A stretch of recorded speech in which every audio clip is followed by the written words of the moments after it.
Welcome to Imperfect Momming. Our children are constantly looking to us for examples. The term role model doesn't quite cut it here.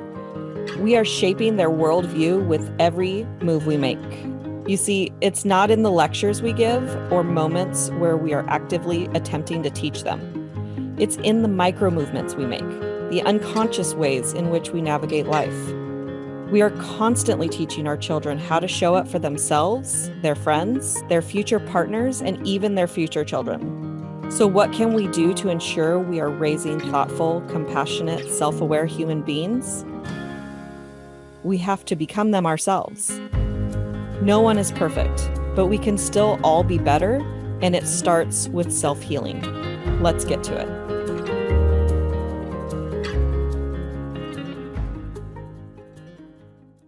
Welcome back to Imperfect Momming, and we have a very special guest today, Theresa Ommert. I think I said it correctly. Yeah. Names are the hardest thing for me. I don't know why. You did well.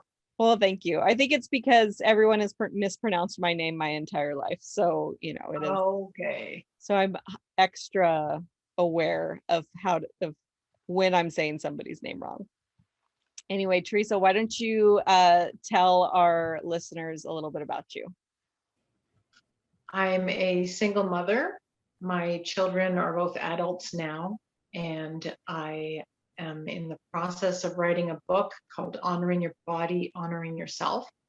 And it's about self-care, and it's about my journey from being disconnected from my body to reconnecting with my body again and the difference that it has made in my life.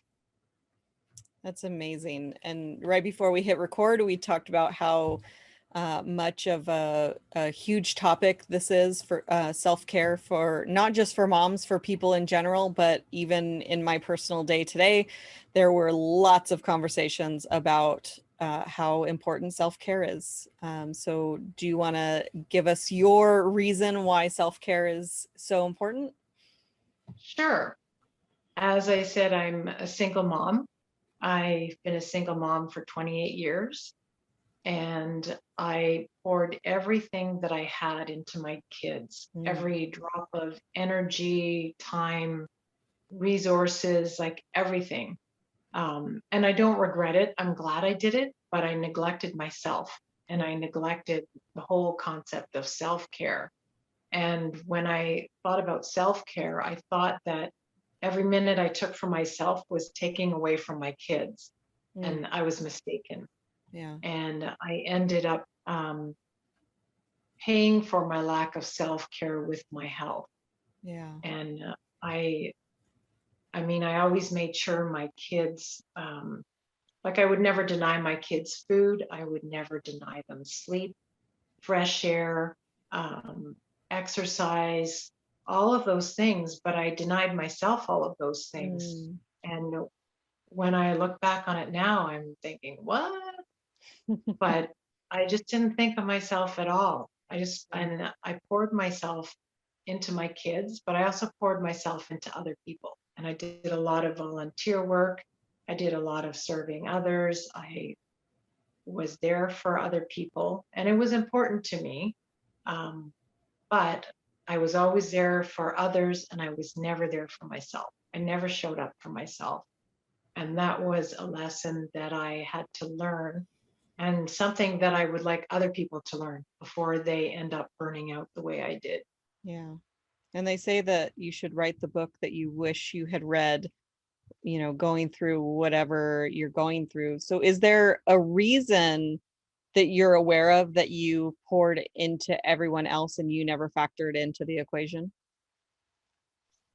I think I think deep down underneath, I felt that I somehow didn't deserve to be first. I had this underlying idea that I was totally unaware of, that I didn't deserve to put myself first. And I had this idea that I didn't deserve to be healthy. Like healthy was for other people. Going to the gym was for other people. Yeah. Self-care or me time was for other people. And when other women said to me, you really need to have some Theresa time, I looked at them like they had two heads. I was just like, why? But underneath it all was this idea that I didn't deserve to be first. And once I came to terms with that, I was able to take much, much better care of myself. Yeah. And value myself. I think the bottom line is I really didn't value myself the way that I should have. Yeah. I'm really glad you said that, because I don't really think that there's any other reason. Mm-hmm. I mean, maybe there's subsets of that reason, but it's like that's the reason, is that Yes. on a scale of 1 to 10, you're at a -5. And Yeah, everybody else exactly. is somewhere else. And everyone Yeah. else is higher than you because you're at a -5. You don't even rank. Yeah, exactly. Yeah. Yeah. I went through life coach training. I think I've been to this event 5 times. Not because I'm a slow learner, but because I absolutely love this event. Like I will continue to go for as long as it's being held, and I enjoy it. And but there was one thing that we always did. One of the tools that we would use was our priorities. And we would sit down and we would write a list, or we wouldn't necessarily write a list, but I would say, Theresa, what's important to you? And you would answer. Mhm. What's important to you? And you would answer. And we do this for like 5 minutes. So you have to come up with things that are important to you. Yeah. And it's not a short, it's not a short tool. It probably takes about 30 minutes to an hour, depending on the person that you're working with. Wow. Mm-hmm. And so I remember the first time, and then we would all discuss, like what ahas did you get from, after we have the list of what's important to you, then we would say, what's more important to you, this or that? And what's more Okay. important to you, this or that? And so it's a different way of doing priorities. And I actually talk about it, Mm. doing this in my book, even though it was my least favorite of all the Yeah. tools. I still talked about it in my book because I've learned something about myself every time I've done it. And I do it about every 6 months. Wow. Just in case, because our priorities shift, we change, so our priorities change. And I remember the first time somebody mentioned that they were on their list of important things, like, what's important to you? I'm important to Mhm. me. What? Yeah. And Yeah. the very first time I heard that, it wasn't that I was not thinking I'm important to me, because I think I'm important, but that first time I was like, oh, I would like to say that I'm important to me sometime. And Yeah. then, Yeah. and then 6 months later I did it again, and I think I made the list that time. And the very first time I made the list, I actually had what's important to me or my family. Okay. And my son was lumped into my family, where he had never been lumped in. He was always Okay. separate. It was Xander, my family, blah, blah, blah, blah, Yeah. blah, blah, blah, right? So when I made the list, I actually was able to lump him in with family, and I made it to the top of the list. And I was like, Wow. That's growth, eh? it was so like, and mind you, I didn't want to do this exercise. Yeah. Yeah. And it was so profound that it was like, now that I've let go of the guilt that I was holding on to and really, really let it go, I was able to put myself on the list, and I was able to put myself higher on the list than everything else. And it was just like, this is one of the things that's important about letting go of guilt. My book's about guilt. So I'm like, I love guilt. I don't love guilt. I love getting rid of guilt. Yeah. Yeah. I love It's the true absence of though. it. we're so guilt driven though, aren't we? I find mothers are very, very guilt driven. And I find we sometimes have standards for ourselves that are very high. Like mine were impossible. I wanted to be perfect. And we all know there's no such thing as a perfect parent. Yeah. Or person. Yeah. Yeah, that's true. My son loves to argue with me when I say nobody's perfect. And he says, God is perfect. And I'm like, Yeah. I'm like, okay, fine. God's perfect. Nobody on this Nobody earth else. is. Yeah. Yeah. But it's, I found I was driven by a lot of guilt too. And I had single mom's guilt. I felt that my kids were somehow missing out on things that other kids had. Um, so I really went out of my way to make sure that they didn't, or they could miss out on as little as possible, if that makes sense. Like I tried to be a million places at once so my son could go here and my daughter could go here and he could do this and she could do that. There's a 9-year age difference. Yeah. So it wasn't like they were in the same activities. Yeah. And I think that drove a lot of my lack of self-care as well. I just felt like I had to somehow make up for being one person instead of two. Right. Absolutely. So what is so you're in the process of writing the book. Is there a favorite self-care tool or rule or something that you want to share and give us a little sneak peek of what's in the book? Sure. One thing that I find really helpful, I used to be a people pleaser and I used to try to do everything for everybody and be the person that showed up. And I often ended up exhausted and resentful. And I didn't resent the other person, I resented myself for not saying no. So one tool that I use now is I check in with myself. And I think, first of all, do I have the time to do whatever's being asked of me? How do I feel? Am I tired? Do I need to rest instead of do this task? How do I feel emotionally? Do I feel drained? Do I have the energy to do this task? How is my mood? Like, do I feel that I can follow through and follow through with all of me instead of maybe like 45% of me? So that's my check-in. I have like a checklist that I look at first before I give an answer to the person. Whereas before I used to just say, yeah, sure, I can do that, no problem. And then I'd be halfway through whatever I was doing. I'd be like, oh, I wish I didn't say yes. I'm so tired, blah, blah, blah.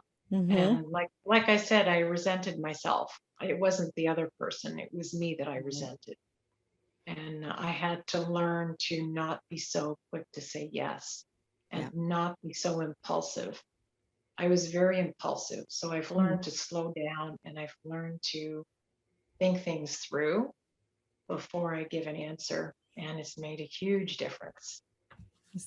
The cat is making an appearance, his very first appearance in our podcast. I was waiting for that. I've been waiting for that all of the episodes. I've been waiting for the cat to make an appearance. There you go. There he is. My last podcast episode, I'm not sure the order that we're pre-recording most of them before before the launch date of the podcast, but the one that I recorded yesterday, my son and my boyfriend drove by the window on their quads, and it was noisy, so I muted myself, and then I started talking and I was still on mute. And so it would have just been better to say, hey, they're driving by the window, but so one thing that I was having a conversation with my mom about this today, about, when somebody asks you something to do something, if it's not a hell yes, then it's a no. Okay, that's a good way of looking at It's it. a really good way of taking your temperature. So if somebody asks me or invites me to their wedding, Mm-hmm. There's been 2 weddings, maybe 3 in my life where it was a hell yes. Yeah. Absolutely, I'm coming. All the rest of them, I was like, yay, yeah, I'd love to come. And Yeah.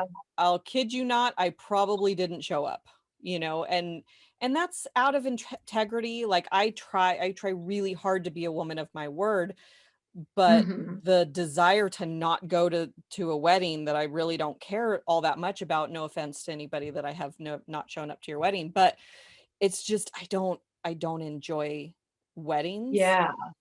Yeah. It doesn't feel right. Yeah. And It's like, go ahead. I was going to say, it's like when you try on an outfit in a store, Yes. if it's not hell yes, then I don't bother. Yeah. Because if I have to like stand there for 5 minutes, Yeah. and then no, it's not. Mm-hmm. And I used to buy stuff just because it was on clearance and it didn't look good on me, but I'd get it for $5. So, and I go, Right. oh, it's on sale. And Right. then I'd wear it and I didn't really like it. And I didn't really feel that good in it. So I decided from now on, unless I really like it right away, then forget it. I'm not doing it. Now, I brought this up with my mom earlier today too, because I have 2 brothers and a younger sister from my mom, and then there's the other side of the family where there's more siblings. But Yeah. so one of my brothers, was having a conversation with my stepmom. I was in my 20s, so this was a long time ago. And I was in therapy, and my stepmom and I had this conversation about the difference between my brother and I. And she was saying, Hmm. if you ask your brother to do something, if it fits into his schedule, he'll say yes. And if you ask Alicia to do something, she will rearrange her schedule to say yes. That was me. Uh-huh. And then I told that to the therapist, and she goes, which sounds more healthy? And I was like, my brother sounds more healthy. But even now, and so now that I know myself better and I still do that, I know that I do it because I want to, not because I'm obligated to. And there's a difference between those things, right? So maybe Big you difference. felt obligated to do that same thing, but it's something that like actually brings me joy to have the ability to rearrange Yeah. my schedule to help you. Yeah. I Yeah. love that so much. And so now I would say, yeah, absolutely. My brother sounds more healthy. But for me, like to the outside world, my brother sounds more healthy. And to me, I love what I do. Absolutely That's love it. good. Yeah. That's good. And I think that's And it's important. bringing you joy. Like Yeah. you said, we need joy, right? Right. Yeah. Yeah. And it's really important for people to understand. Like I asked you to give us a tip, but it's important for, as a listener, for you to understand that just because this person feels like getting their nails done is self-care, if you don't care about your nails or need the pampering, Hmm. then pick what's self-care to you. Your self-care might be 20 minutes alone reading, Yes. right? Yes. There's so many different views of self-care depending on the person. Yeah. Like the way I saw it portrayed in magazines was a bubble bath. Right. And I I think, don't like well, bubble baths. yeah, I think I'm not really into that. So I guess I'm not going to do any self-care this weekend or whatever. Exactly. But I Exactly. didn't realize it can mean whatever you feel it means. Yeah. Doesn't have to be what somebody else says it is. Right. Yeah. Absolutely. And I think that that's part of, the problem with maybe social media, maybe our culture, who knows where the problem comes from, is that, but we think that the way they're doing it is the right way, Mhm. instead of what's the way that's right for me? What Yeah, feels good to exactly. me? Yeah. Because I think Yeah. that there probably are moms, I would imagine, that are fulfilled by being a stay-at-home mom and being with the kids, and that being with the kids fills them up and being away from them drains them. I haven't met any, but I would imagine that there's at least a Yeah. handful of them. I don't know. There are some. Yeah. Yeah, for sure. There are Yeah. some.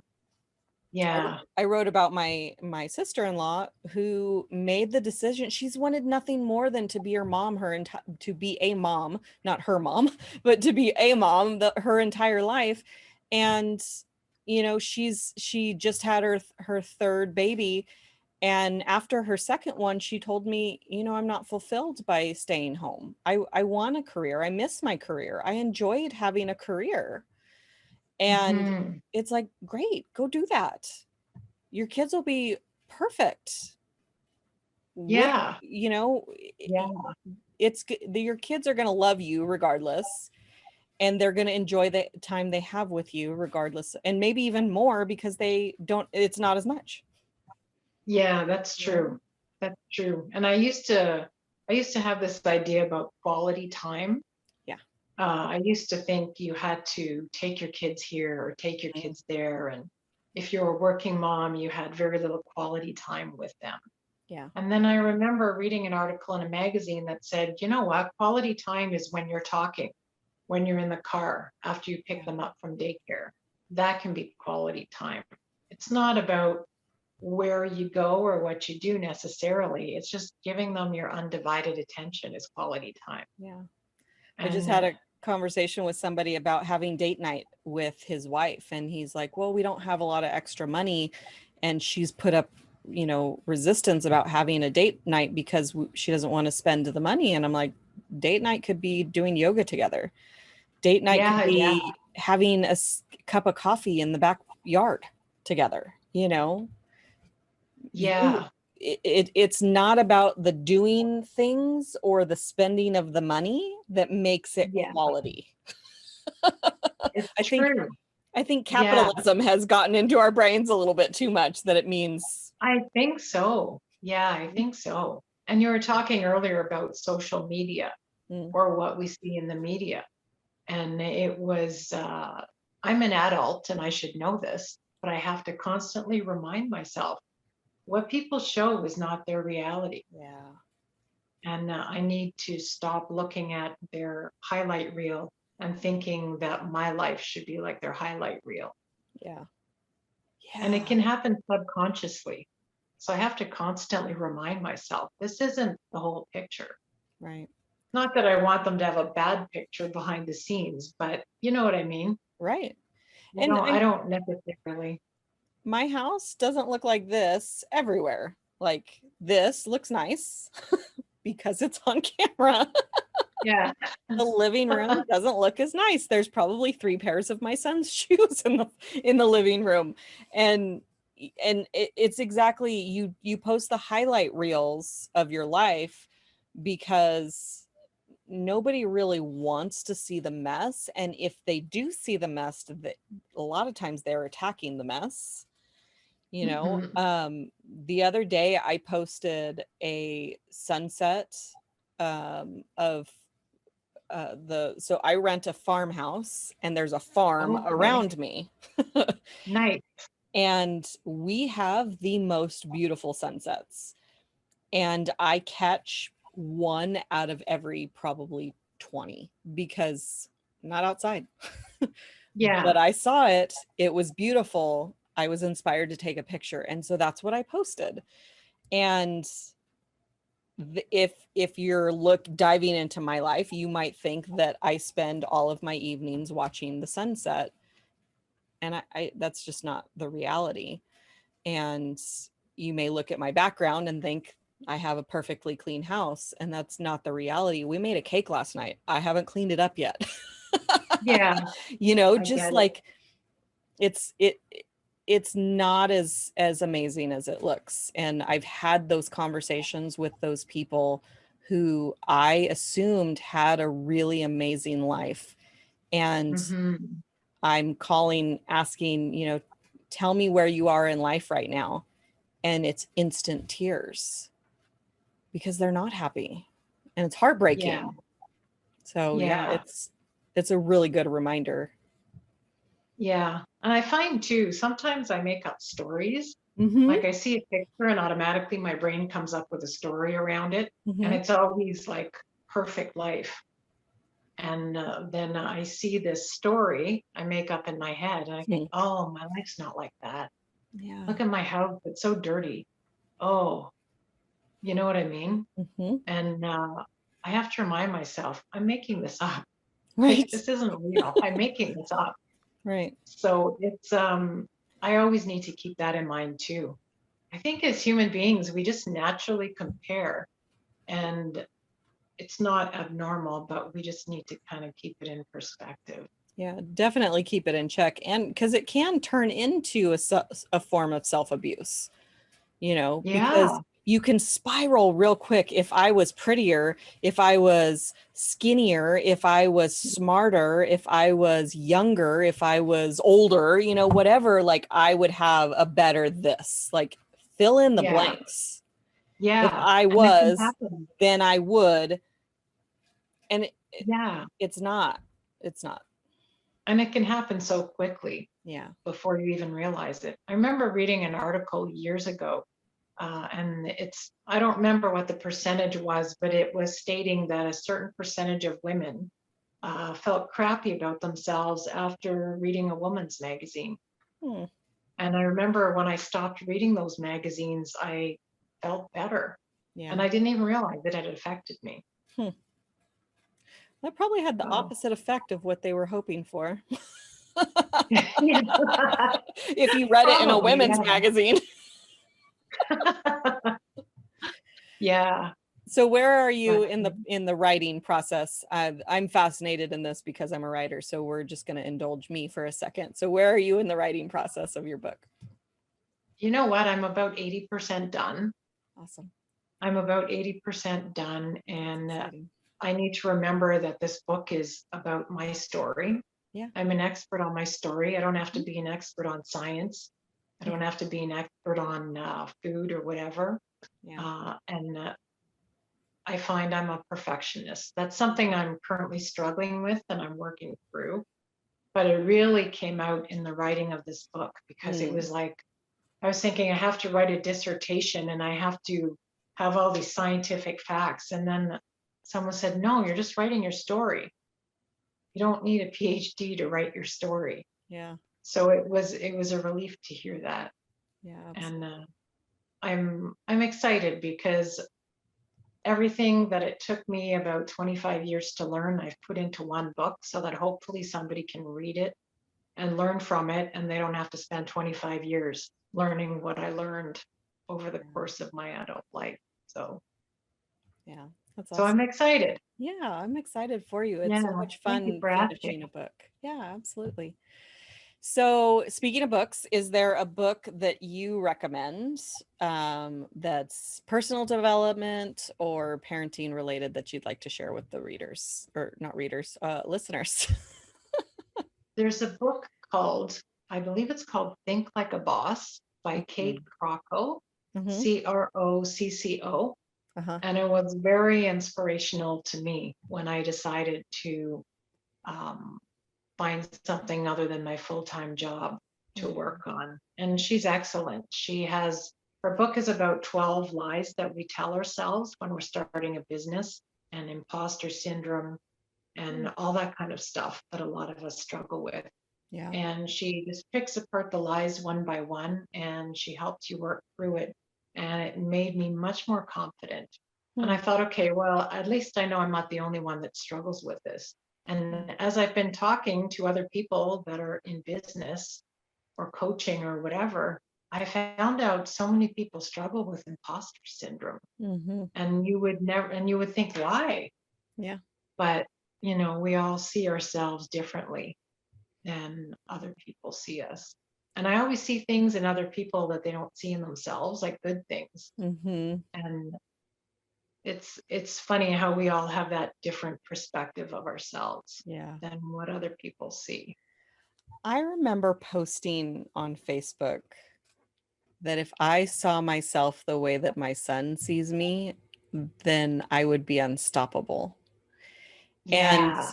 it really wasn't it wasn't a profound thought for me in that moment. It was profound enough that I shared it. Yeah.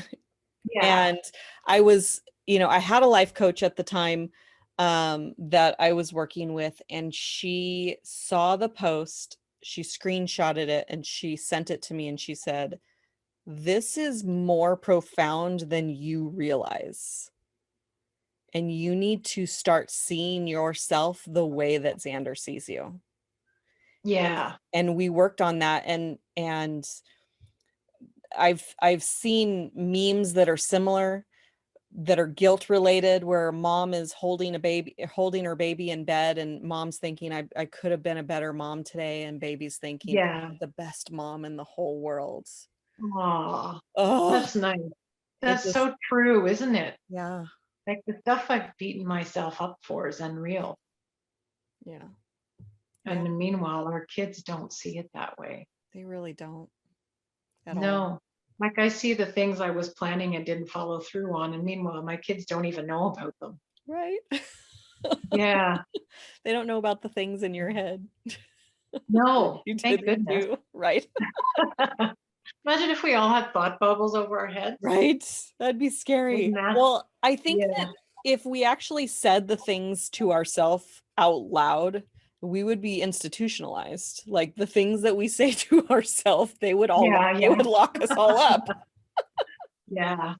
I remember too, a counselor saying to me once, would you talk to your best friend the way you talk to yourself? Mm. And I was just like, oh, I never thought of it that way. And after that, I became very aware of some of the horrible things I was saying to myself. Mm-hmm. If I made a mistake, and I would go down the shame spiral. Right. And I just thought, wow, she's right. That's another form of self-care too, is talking kindly to ourselves. Mm-hmm. Yeah. And forgiving ourselves for making mistakes and not being perfect. Yeah. I agree completely. Is there any final thoughts that you wanted to share that we didn't cover that maybe we should have? You know what? I just love saying to people, you are enough. Mm. That's kind of become my, I should have it on a t-shirt or something. But I just love saying to people, you are enough. Yeah. Because we are enough. We're more than enough. Yeah. You are enough. You have enough. Go do the thing. Go. Yeah. Yeah. Yeah. Love it. Well, I appreciate you coming on today. Thank you so much for coming and pouring into my listeners. And Thanks for having me. where can they find you? I have an Instagram account called Honoring Your Body, all one word, HONORYOURBODY. And they can find me there. And I like to post inspirational, encouraging type of stuff. Just stuff to make somebody's day better. Yeah. Awesome. Yeah. Well, again, thank you for coming. And I want to remind everyone, if you haven't already, to like, subscribe, review, all those fun things that you're supposed to do to improve listenership on a podcast. Thank you so much for having me. Absolutely. Thank you. And we will see you all next week. And until then, keep healing. Thank you for tuning in to Imperfect Momming. It's time for us to step up and realize that our power is not in trying to shape our children. Our power lies in shaping ourselves into the people we want our children to model themselves after. Don't just do it for your kids. Do it for yourself. When you become a more self-aware, compassionate, and confident person, you and everyone around you benefit. For more information about me and my work, visit AliciaLyons.com. That's ALYSIALYONS.com. See you next time.